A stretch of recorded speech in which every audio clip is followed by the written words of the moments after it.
What's going on, guys? It's Cliffy here. Welcome back to another episode of my Cricket Captain 2018 Leicestershire Foxes Career Mode. Today we are in a must-win game in the Challenge Trophy, taking on Warwickshire, currently in 5th place. Now, since the last episode, everyone has played their 6 games. We're currently sitting 5th, Warwickshire 6th, and Durham, who we're playing in we'll be playing in the next episode as we just get a breakthrough nice and early there, which is what we want to see.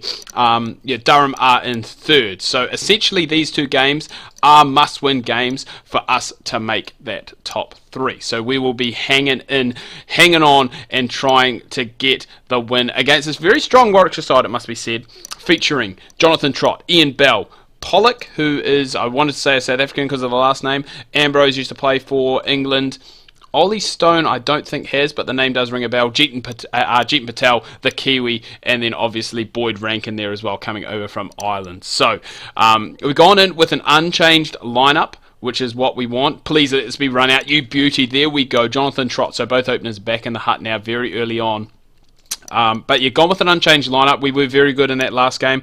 Did win the toss, and I was tempted to bat first because it is going to be overcast all day, and potentially the pitch is going to get a bit less. But I think we were so good in chasing in that last game, I didn't really want to go and change things around too much. So that is why we have decided to carry on here. And I think I might keep these openers going.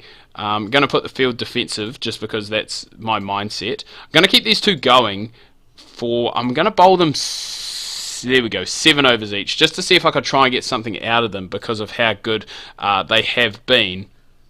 But not the case. We'll bring in Parkinson, who was good last time around. And I'm going to give Delport and Cosgrove a bowl again, because in the last episode they were very good as well. And I think that one there, the umpire should raise his finger to that one because it is plumb. And Parkinson is just carrying on from where he has been an absolute revelation for this Leicestershire side this season. Really do not know without him where we would be. He's been good in the county championship as well. He's been picking up wickets there. He's been contributing with the bat as well. So it's not just with the ball that he's getting the job done. And there is another one. So 70 for 4 now. And it's one of those things where I really want to go and try and break through. It's what we've done so well. Is we haven't allowed teams to get settled and rebuild. You know, we saw in the last episode we did really button down the hatches, I guess you would say, when they did start to get off to a bit of a fly, and then we just absolutely ran through them, which was great to see. So let's go for Dexter, just because he is, I don't know, he's a bit of the golden arm for us. His batting probably not quite where we would like it to be, but he is slowly shifting down the order. But his bowling, especially in these overcast conditions, and I guess it just goes to show in England how important these little medium paces are. You know, they just get the job done. They just put it in the right area time and time again. They get it to move a little bit, and it just makes it an absolute nightmare for batters. That's got to be gone, surely.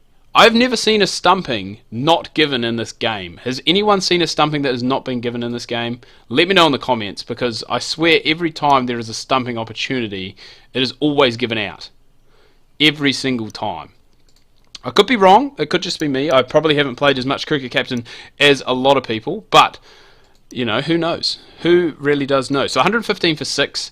We are carrying on, as I said, that very good form that we have had in this back half of the competition. Parkinson's actually bowled out, so 10 overs, 2 for 22 he has bowled. So very impressive by the young lad once again. We've been singing his praises all season, it must be said. And we really do want to try, no ball. I was going to say we really do want to try and get a breakthrough here, and there we go. So no ball, which was an LBW shout, and then the free hit in turn was actually edged behind and obviously wasn't out because it's a free hit, but Pollock, it doesn't matter.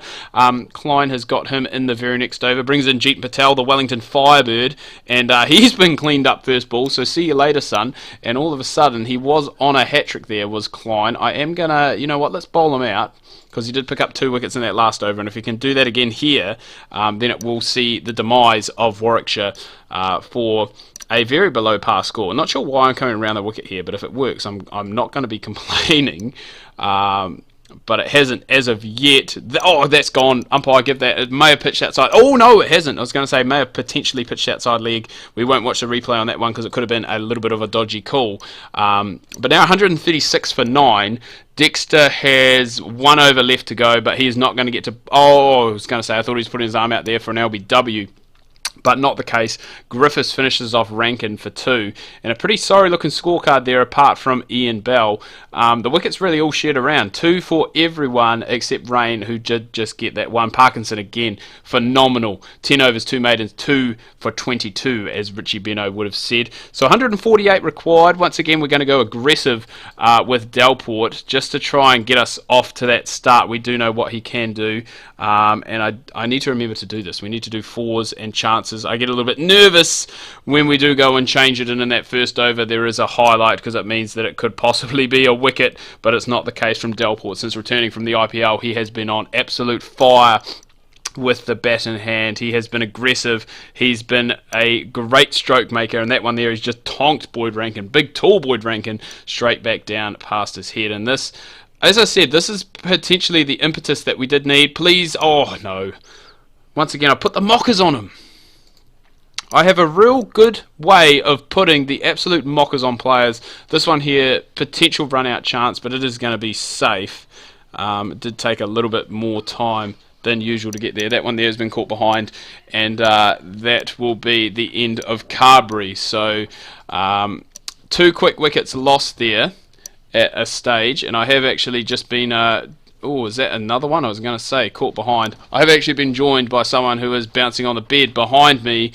Obviously got in through the door, so you may potentially hear her in the background. But we're going to carry on here as the true professionals that we are. And Patini is going to carry on with his incredible batting, which is what we like to see. So 42 for 4 now.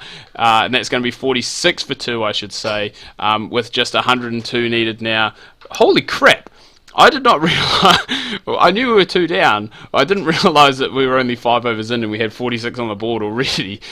So Patini has come in and he has just been absolutely stroking it around. And this is what we needed as well. We did talk about the net run rate and how important it was at the end of the last episode. And it's coming into fray here as well. So I think... our net run rate is about the same as Durham, who are in 3rd place at the moment. We have played the same amount of games. We may potentially be 2 points behind them. I can't quite remember because I did look at it just quickly before this episode. But Patini's been good. Ackerman just 9 off 8. And all of a sudden, we only need 81 runs off of 42 overs. So absolutely smashing it at the moment. No need to go out and play a shot like that like our captain has, because that is going to be fun. We're not even going to bother watching that. But Patini, I haven't even put him aggressive. And I was going to say he's just average aggressive. I didn't think that he was... Oh, God. Here comes the collapse. Here we go, boys. Here comes the collapse. 4 down. And we do now have Cosgrove in, and he's gone. He's been in poor form as well for a duck. And Rankin has all of a sudden, after being taken to early on, has just come through and absolutely ripped through our top order with 4 for 28 off of his 6 overs. We'll be happy to see the back of him, and we're just going to look to go and try and rebuild a little bit here because we are almost down into the bowlers. We did talk about it in the last episode that they have contributed when required with the bat. So hopefully with the overhead conditions we will take Jeetan Patel bowling his spin is going to be a fair bit easier, but we're just going to look to try and reset. And as you can see, that is why those strike rates are so low. But to be fair, the work of the top 4 and with how quickly they did score, it does mean that we can take a little bit of extra time to go and I guess get these guys in, which is what we have done. And it's not panic stations at all, especially when you're playing shots like that. That's all you need in over. We only need 2 runs. We don't even need boundaries. We can just do it in singles at the moment. 4 byes will help as well. And with Rankin coming back, that's handy because he has been definitely the most threatening of the Warwickshire bowlers today. This is his last over, so if we can see him out without taking another wicket, which is what we have done, that will be a win in our book. So 27 needed. This is not... I was talking about how good we were going, and we've just gone and lost a wicket there, so I put the mockers on it. But we were talking about how well we were going in regards to net run rate, and looking like we were going to go and smash this total out of the park, but that was not the case. At the end of the day, I do just want to make sure that we get the 2 points. That is the be-all and end-all. And Dexter has played, even though it looks like a very pedestrian role, with the total that we were chasing, it is a very important role that he has played. And probably not the swiftness that we wanted. But at the end of the day, as I said, those 2 points are important, and it's what we need. So he finishes 30 off of 74, but as I said, Patini was striking fast, and it really was all that was needed at that stage was a steady head. Hill, 29 off of 81 as well, so he was striking even lower. And that wicket-keeping spot has become a bit of a contentious issue for us as to who we play. I think we have Hill and we also have Eckersley, so between them we can go. Dexter with the man of the match, he picked up 30 not out, saw us home at the end, and I think he did also pick up those 2 wickets as well. But the main important thing is we got these 2 points down here, boys and girls. That's what we want, and that's what we need, and it does mean we pick up 2 points. And what that does for the ladder is this is very interesting actually, because Durham have won. It means that we're currently on 8 points with a record of 4 and 3. Yorkshire do still have a game in hand, so if they win that, they go 3 points clear, which would mean that the last game would be a dead rubber. Not necessarily, because we can actually catch up to Lancashire and Durham if results do go our way. So what that does mean is that the next game against Durham is definitely a must-win if we want to finish inside that top 3. So make sure you tune into that. That will be Monday's episode, 5 o'clock, same place, same time. Do not go and miss it. If you have enjoyed this, if you've enjoyed the resurgence of the Foxes, let me know down below in the comments. Make sure to smash that like button, give this video a thumbs up, and as I said, have a good weekend. We will catch you on Monday with potentially, it's not a quarter final, it will be a round of 16 game against Durham. Make sure you do not miss that.